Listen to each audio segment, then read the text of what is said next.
Welcome to On the Brink, a fresh lens to take you and your business to new heights. Hi, I'm Andi Simon. I'm your host and your guide. And as you know, my job is to help you see, feel, and think in new ways so that you can change. And these are very fast changing times. I often would say to clients, if you want to change, have a crisis or create one. I didn't expect this one. But I also know that you never waste a crisis. And so now we have an opportunity to begin to see, feel, and think about things through a fresh lens.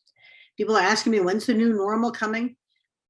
I said, I don't know. Which date would you like me to give you? I can give you a time and a date, but not both. But at the end of the day, you're going to create it. And so you need to fill your mind with all kinds of new ideas because it's still trying to live the past story, and the new one that you've created during the pandemic period is changing who you are and how you see yourself and what's coming next. So I have with me today an absolutely wonderful woman. Deborah Levine is a fantastic lady. And I was on her podcast and I was honored to do that. But I want to tell you about her whole story. And then I'm going to have her tell you about it as well, because I have a hunch she will fill it in with a different complexion to it. It's very rich and it's very important. Deborah Levine is the founder and editor-in-chief of the American Diversity Report, the ADR, that I receive. It's an award-winning author. She's the award-winning author of 15 books and 4 magazines, Diversity and Inclusion Trailblazer. Her grandfather is one of Bermuda's founding 400, and she's part of the only Jewish family on the island for 4 generations. There's something really interesting in her life's journey. She's a designer of cognitive diversity using emotion metrics, neurocommunication, and decision optimization. And when she talks to you about her matrix model management and the approach she takes, you'll understand why understanding the neurosciences and the cognitive sciences and even the social sciences helps you begin to understand the challenges that we're facing. And it doesn't matter who you are, where you are, trying to do diversity, equity, and inclusion. Somebody said to me, it's diversity and belonging, whatever you want to call it. It's all about change, and humans hate change. And they hate me every time I come in to help them change. So Deborah's book, When Hate Groups March Down Main Street, Engaging a Community Response, is the culmination of decades of work counteracting hate groups. She will tell you a little bit about her father. I'll let her fill in the story there because it set the stage for her own life's journey. But over the last 3 decades, she's developed programs and organizations to empower women and give them a voice. She began by creating a women's subcommittee of the DuPage Interfaith Resource Network in 1991, and later served on the all-female executive committee of the Oklahoma Say No to Hate Coalition. And in Chattanooga, Deborah founded the Women's Council of Diversity and created the Women Groundbreakers Storytelling. That's why I love the storytelling, public event for Women's History Month. She has lots of experience in planning, community interface, teaching, and management, and designs DEI projects that boost inclusion efforts on multiple levels. And she and I both know that just saying we want a diverse and equitable and inclusive organization is very difficult from actually making it happen because people don't know what those words mean, much less how to actually see it happening and then say, that's what you meant. So the cornerstone of her innovative work is a matrix model management system. This interactive toolkit deploys the storytelling matrix, conflict comfort matrix, and the wise decision-making matrix. And it develops thought leaders and builds innovative teams. It maximizes the assets of cultural differences. The system boosts emotional intelligence around race, ethnicity, gender, generation, and religion. And remember, sometimes we have challenges between boomers and Gen Ys and Zs. Everybody is different. And it doesn't matter who you are, coming together and building something that can work better together is really the whole point of today. So I'm going to turn this over to Deborah. I'm going to thank her for joining me. And I could tell you that her bio is longer than I want to indulge in. It's full of richness. And she is the author of 15 books on topics that I think are very timely for today, because everybody's trying to build a new organizational structure coming out of the pandemic. One that's full of cognitive diversity, gender diversity, racial diversity, all kinds of things. And nobody's quite sure how. Deborah, thank you. Thank you for having me. And what a wonderful introduction. I appreciate it. It has been An amazing journey that it's always a pleasure to share. A journey full of change, whether I liked it or not. Well, share with our listeners and our viewers, who is Deborah? And this is a journey that has had twists and turns. As we were talking before we started, everybody's life story is what we become our illusion of reality. And it becomes the reality. We only see the things that conform to it. But your story is rich with all of its detours along the way. Who are you? And how come it's so special to have you today? Who am I? And I'm still trying to work that out. It never ends. But I grew up in Bermuda, although I was born in Brooklyn. I grew up in Bermuda and was pretty much the only Jewish girl on the island growing up. I thought that was the norm. Right? What I didn't realize was that there were plenty of places that wasn't the norm. And my father, who had been, who was a first generation born American, who had gone to Harvard and then became a US military intelligence officer during World War II, wanted us to have a Jewish life. And we didn't have a synagogue, and there's still no synagogue. No, I take that back. There is now a synagogue in Bermuda, but at the time there was not. And so we moved to Long Island, New York, another island, but a little different. And the adjustment, right, from Bermuda, and it's at the time we called it a British colony. Now it's a Commonwealth. From being a colonial to being a New Yorker, it didn't go smoothly, as you can imagine, and I had to learn how to adapt. And at first I hated it. And my parents, knowing me very well, were able to find ways to engage me. And one was they got me violin lessons, because you could rent a violin at the public school for $5 a year. And they gave you free lessons. And the other was my mom took me down to Manhattan and took me to a show where the Rockettes were performing. And ooh, okay, these Americans aren't so bad after all. And they gave me ballet lessons, and I was dancing and playing the violin. I decided that my dream of becoming a mermaid, where I could sort of swim back to Bermuda where my grandparents were, could wait a while, right? And so it became much more of American, and my Jewish part of me was there. Although, right, we didn't have much money. I had two brothers. They were bar mitzvahed. I was not. We didn't have enough money, and my father informed me the boys needed it more than I did, which really, really made me angry. So I studied and studied, and I joined the temple choir. I learned Jewish folk dancing. Boy, make me mad, and I'm off and running, right? So that by the time I got to Harvard myself, right, I wandered over to the Harvard Divinity School and started to take classes there, including in Hebrew, which I had never had formal training in, being a girl. I didn't know a freshman wasn't allowed over there. This is the story of your life. It is. I didn't know that. It never even occurred to me, right? I just kept on going. Yes. And as the saying goes, I got into good trouble quite a bit at Harvard and ever since. And you opened the door there for other women. Yes, indeed. Yes. And I was the only Jewish woman in the Old Testament class. Wow.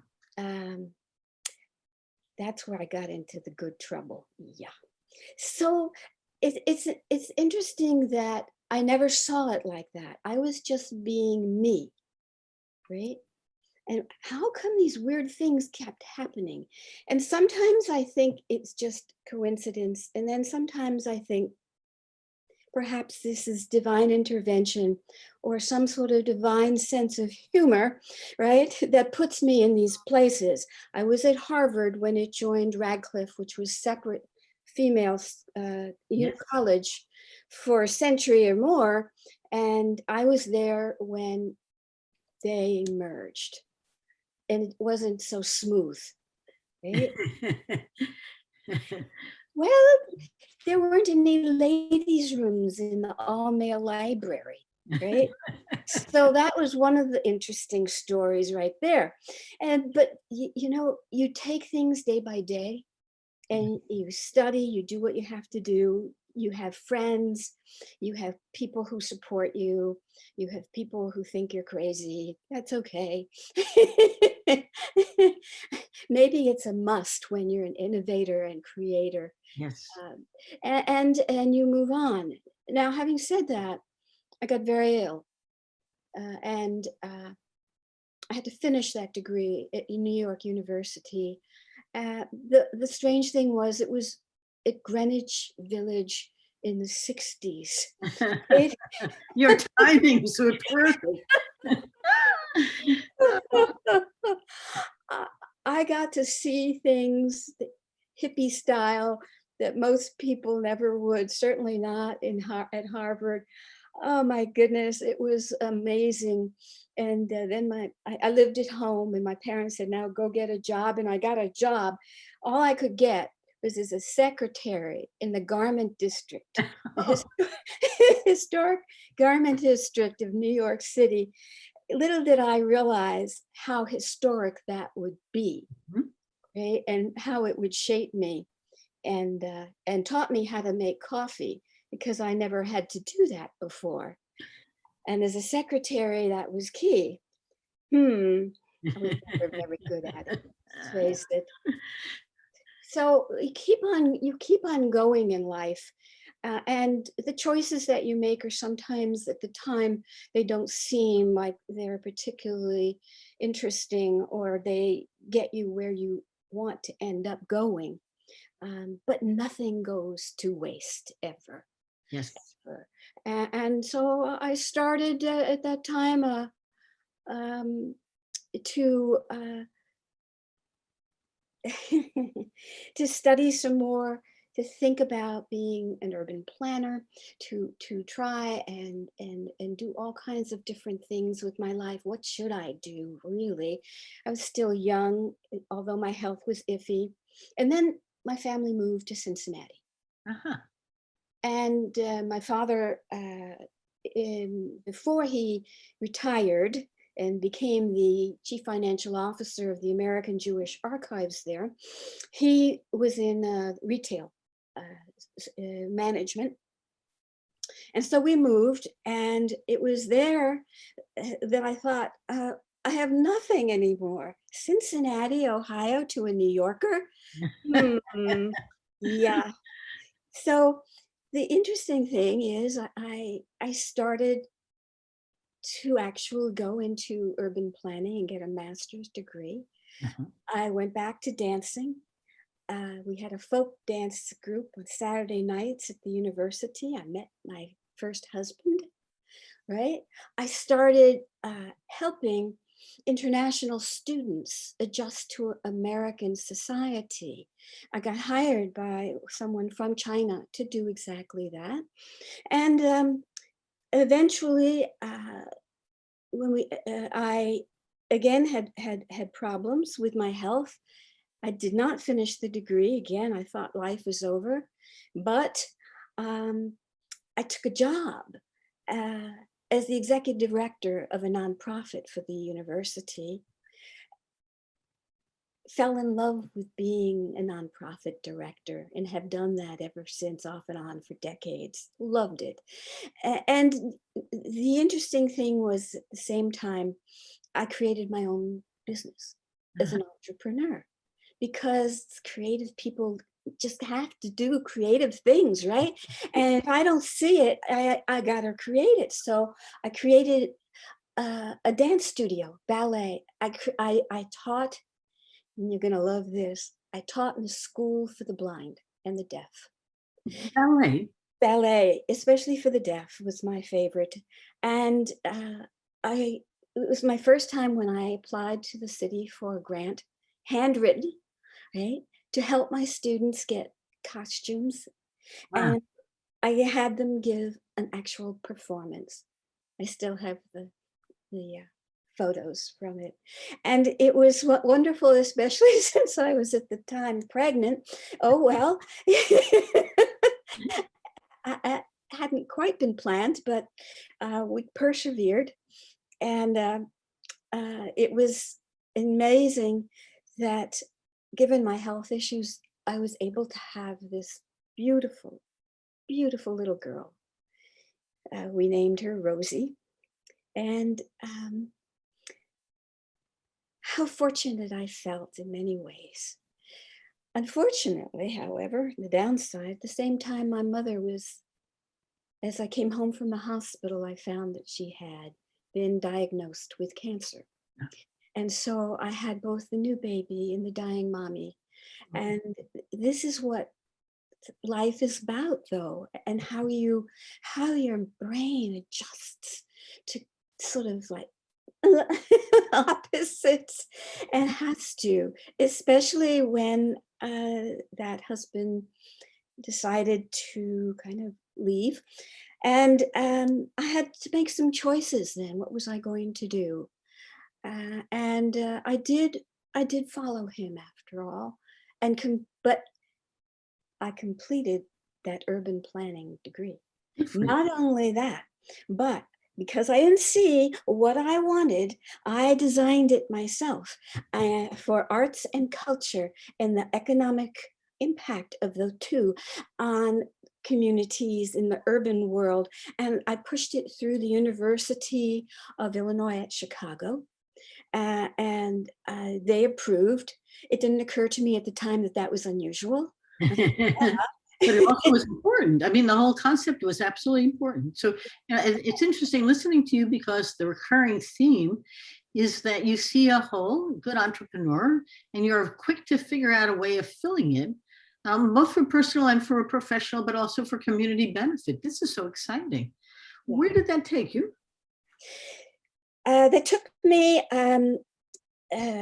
to working with an organization in Chicago that was trying to repurpose what had once been historically a tuberculosis center, right, into an arts culture center. And so I designed how we were going to do surveys, and people come through and what did they want? I wanted to hear, right? You want to listen, and then put together the whole park package of what that would look like for various different buildings on the site. And that was just amazing, beautiful. And I thought, oh, great. Now I'm going to go and get hired as an urban planner in one of these Chicago major urban planning corporations. And I went to one of these guys, head of it, who I had known through my work, and asked for a job. And I was told, no, he couldn't hire me because I was too pretty and he was too tempted and his wife would kill him. Oh, you're kidding. So I didn't get a job. Excuse me. We can share stories, but it just startles me, doesn't it? It just makes me sad for him.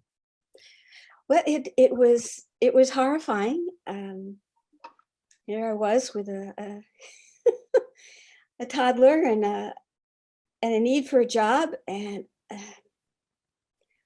I didn't know what to do, and I was afraid to try again in urban planning because this guy knew everybody. Yes.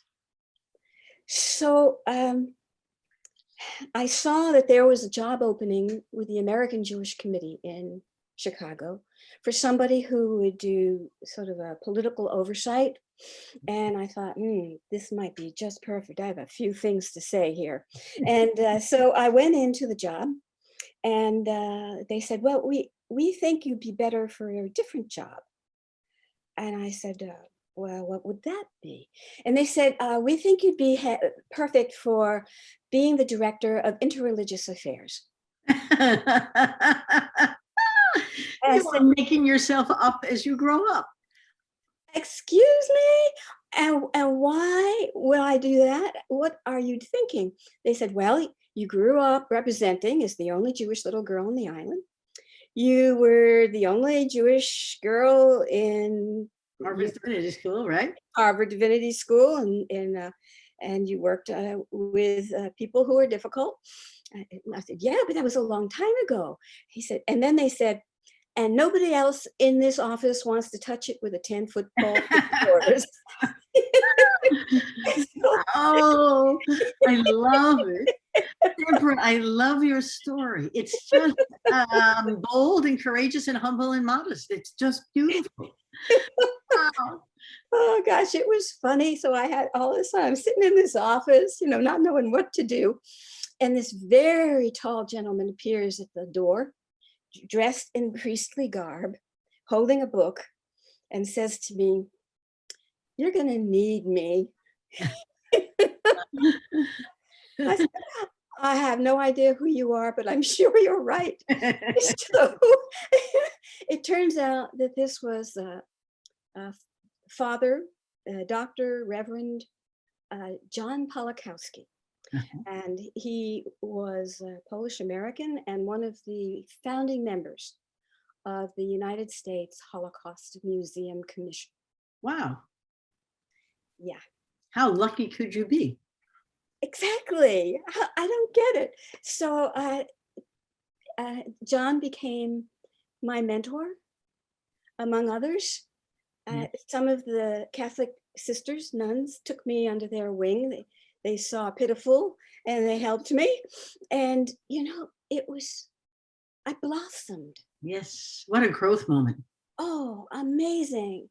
And I began to be the coordinator of the national workshop on Christian-Jewish relations that was held in Chicago.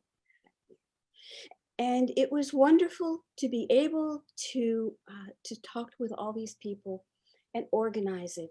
The urban planner in me was finally and I ran that and I have a picture of me with Chicago Cardinal Bernardin and the Vatican Cardinal Villebrands, who was head of Vatican II, which changed how the Vatican looked at Jews forever. And we're just kind of hanging. I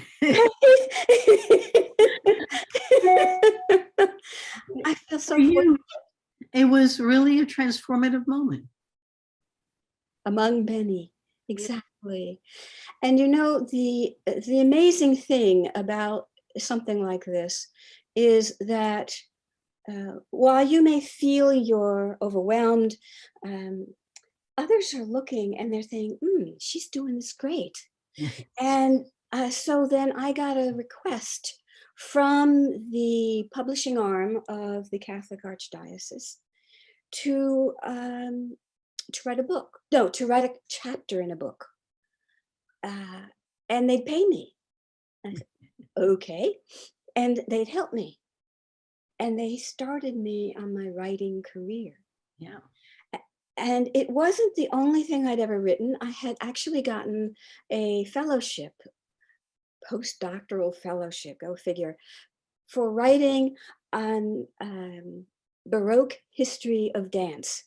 Okay, because I had picked up all of this dance and dance history during my life, and actually it had a Baroque dance company. And so that fellowship helped pay the rest of my master's degree, not just in urban planning, but then because we must keep learning. Yes. I then got a master's degree in Jewish studies. And it was for them that I really wrote this first book with the help of the Archdiocese, which won a National Press Award. Wow. Yeah, really. What? I'm just there, in this little ancient computer to us, in my kitchen while I'm making dinner for my kid, right? Hammering out all kinds of amazing stuff.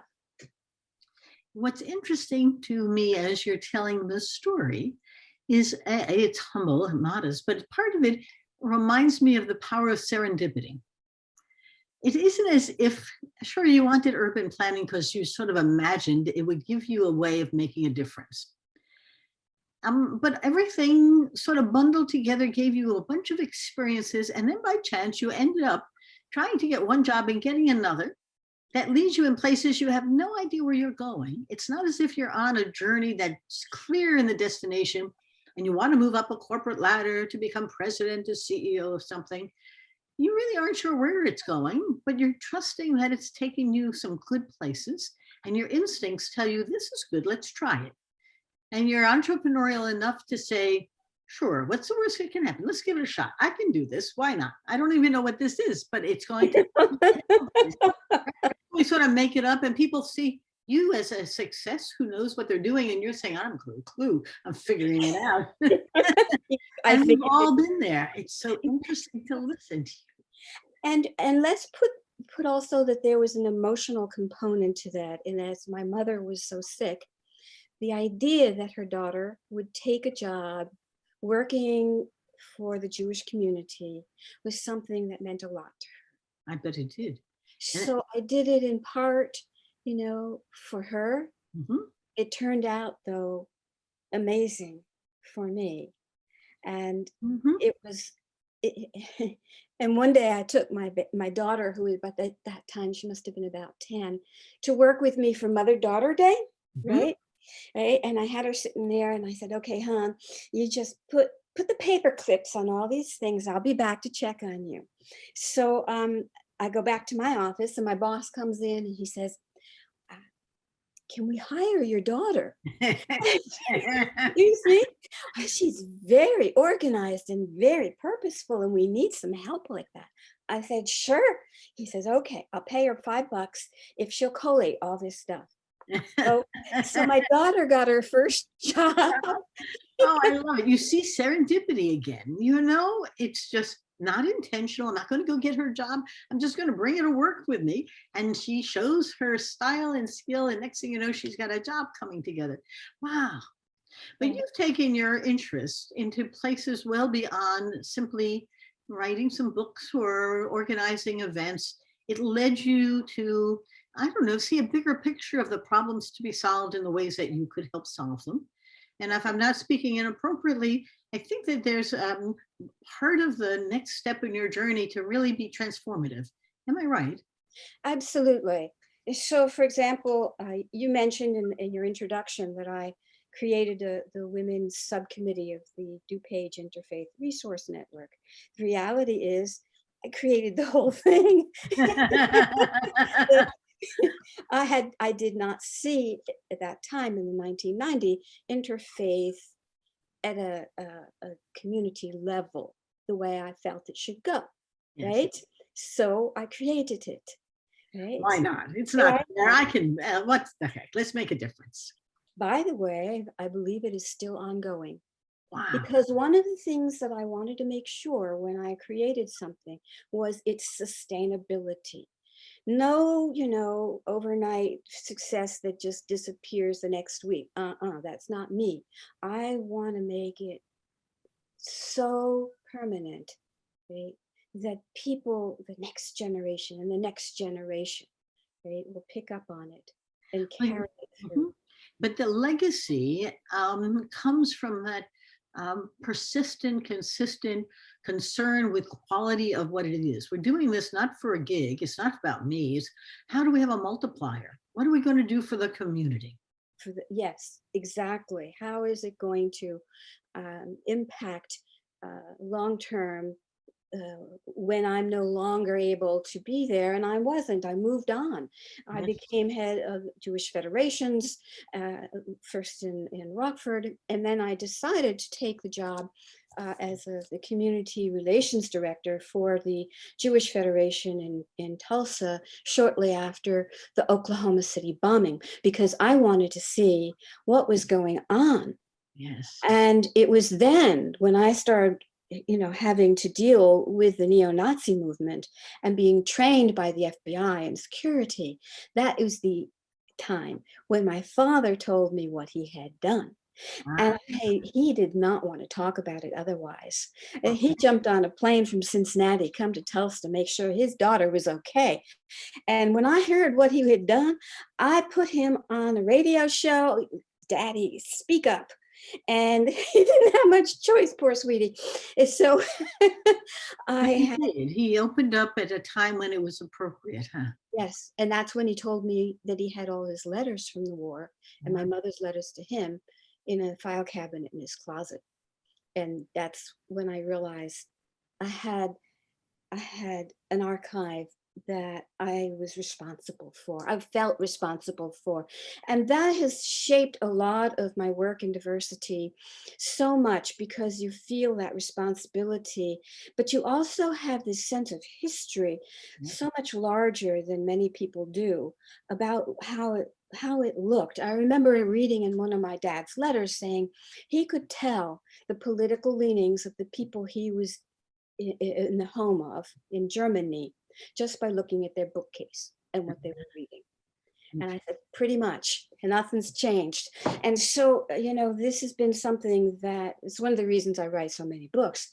But the idea, right, that you can influence Yes. not just individuals, but a whole society to do things that are unbelievably inhumane was just horrifying to me. And so I look at my diversity work in so many different levels. And some of it is just, one-on-one, Yeah. some of it's team, some of it's corporations, and some of it is society at large. And Mm. it has been my passion for decades to do that, and to make sure that people can think through things differently than what they did in history. Think about something, Deborah. The the day we're in now, we talk about something called diversity, equity, inclusion, belonging, however one is phrasing it.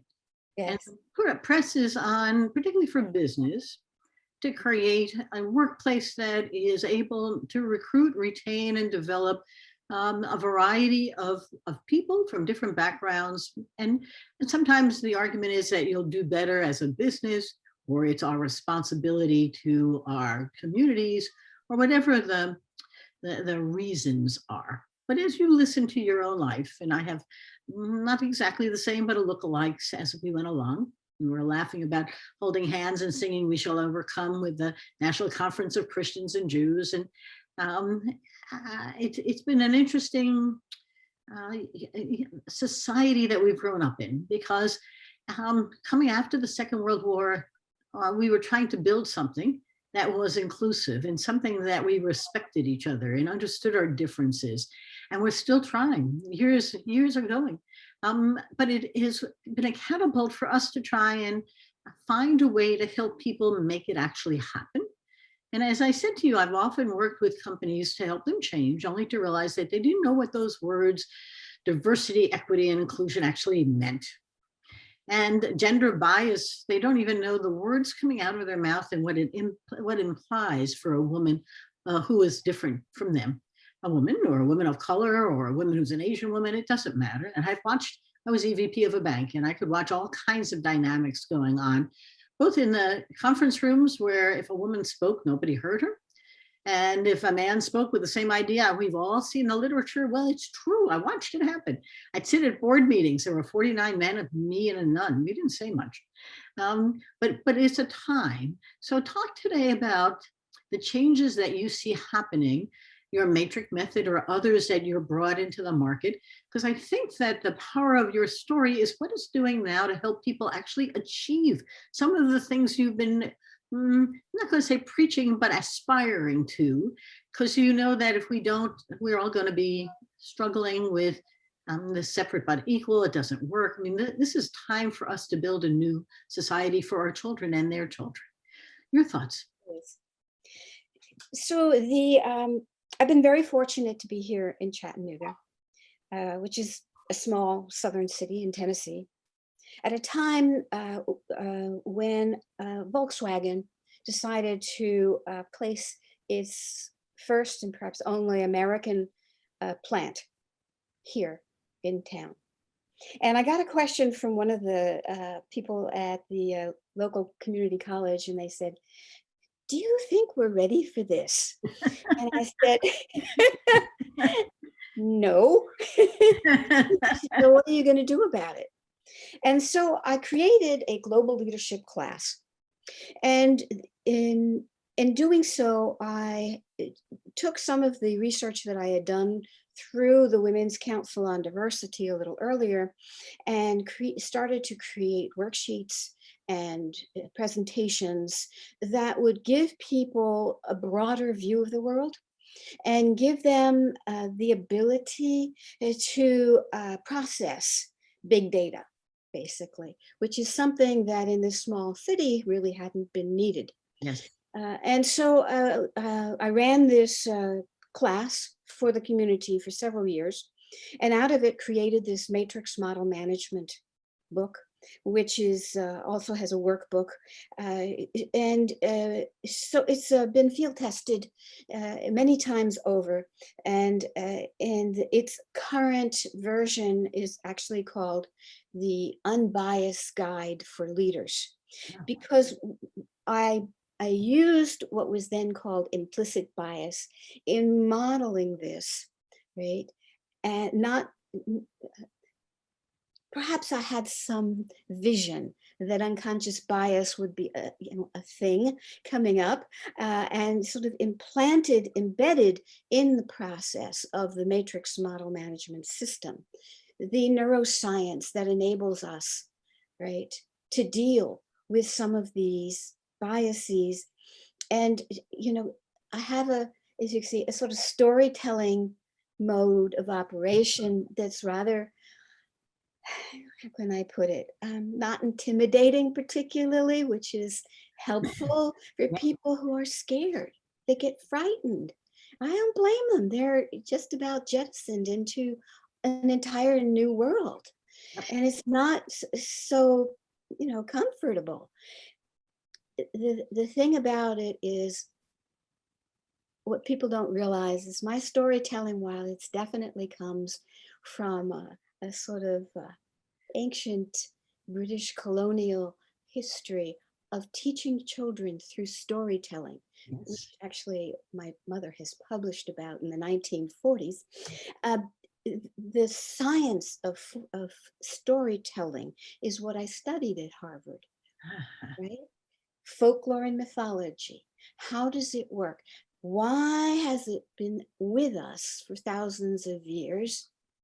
And so I use that science, blend it with the urban planning, right, to create a system instead of just saying, don't do this, think about this, which doesn't really engage people. Nope. And it teaches them how to listen and how to speak in stories, and where the real fault lines are that will be, they should be really have a spotlight on them, because the number of mistakes people make in those areas are huge. And once you make a mistake in this kind of diversity, it's very hard to fix it. Very hard to fix it. Especially if you infringe upon somebody's belief system. Yes. Right? Their faith, their belief, and you tell them, they're full of crap. Yeah, that's going to go over well. So the way I do this really is very much humane, right? And human based. And then I add the emotion metrics.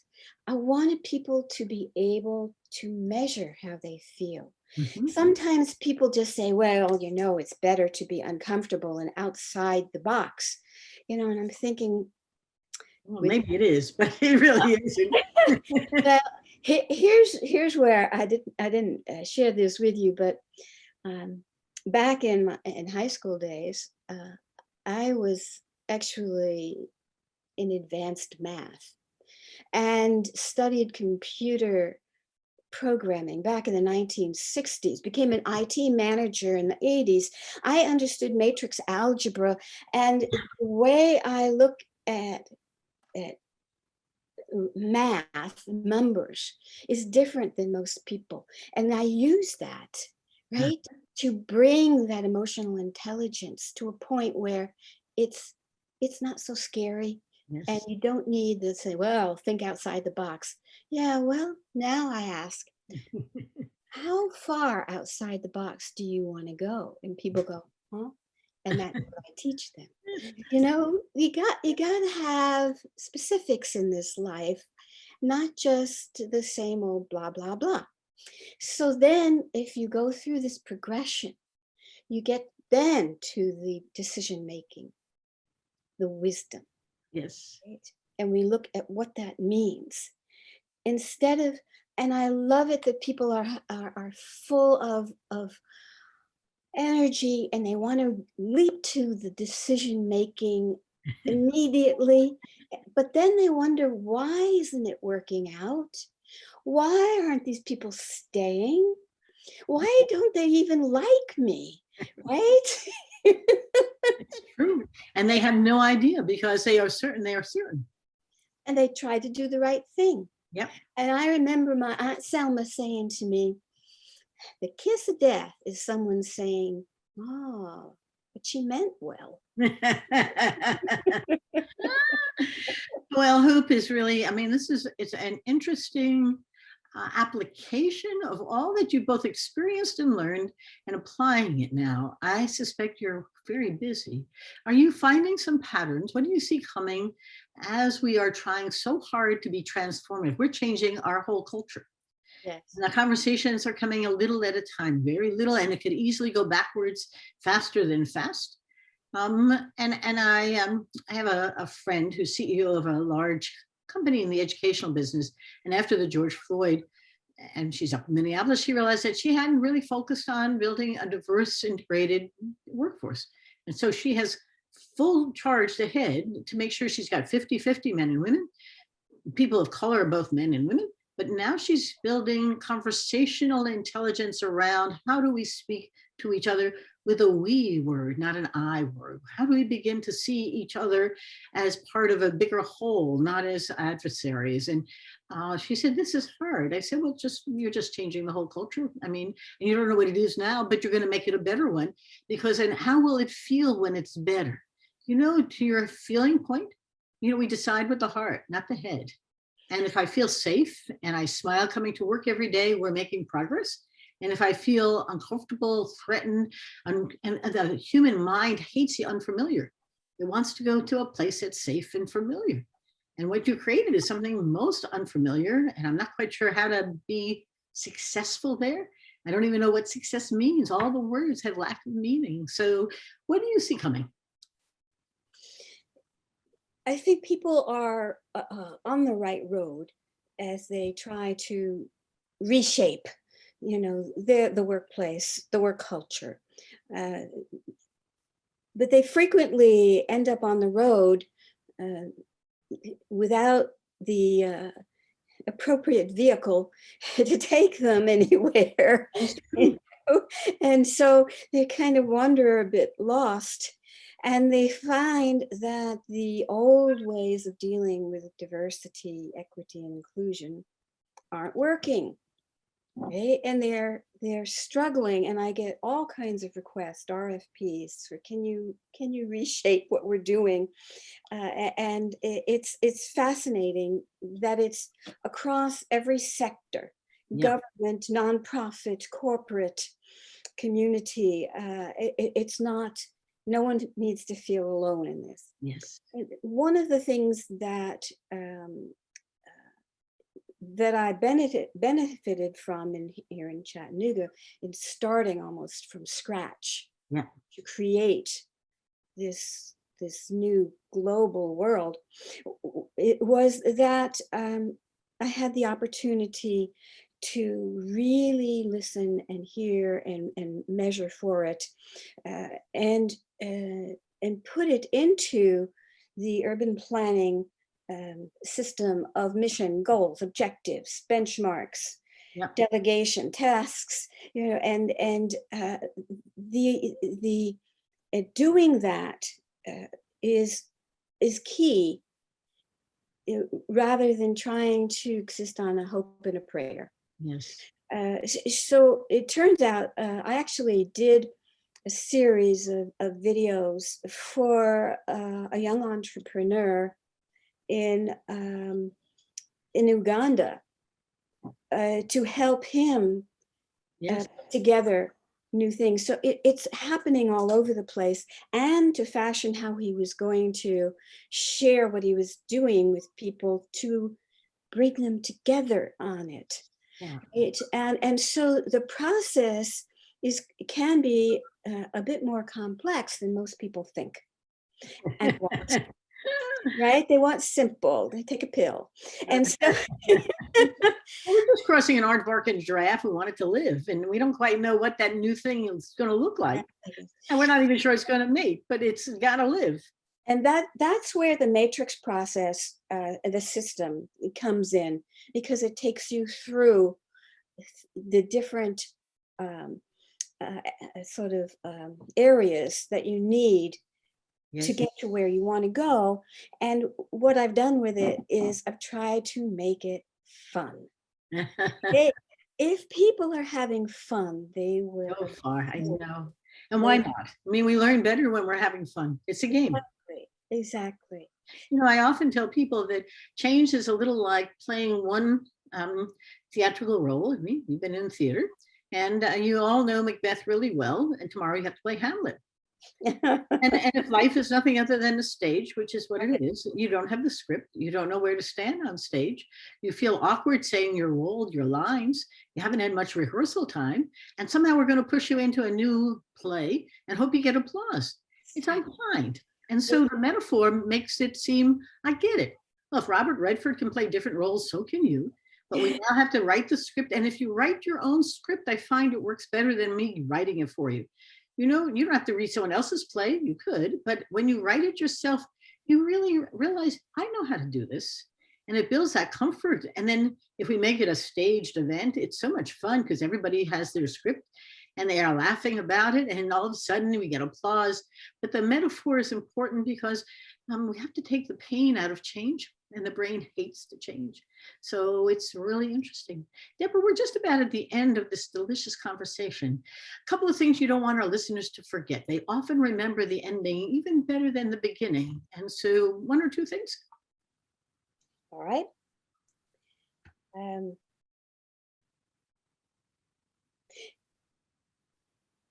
If you're doubting your results, you're not happy with them, consider that the process by which you tried to get them, Yep.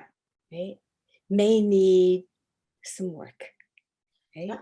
You may need some communication skills that you didn't realize. You may need some emotional intelligence work on behalf of everyone, which will give you a common shared language, because you may not in your team, your corporation, be speaking the same language, although you think you are.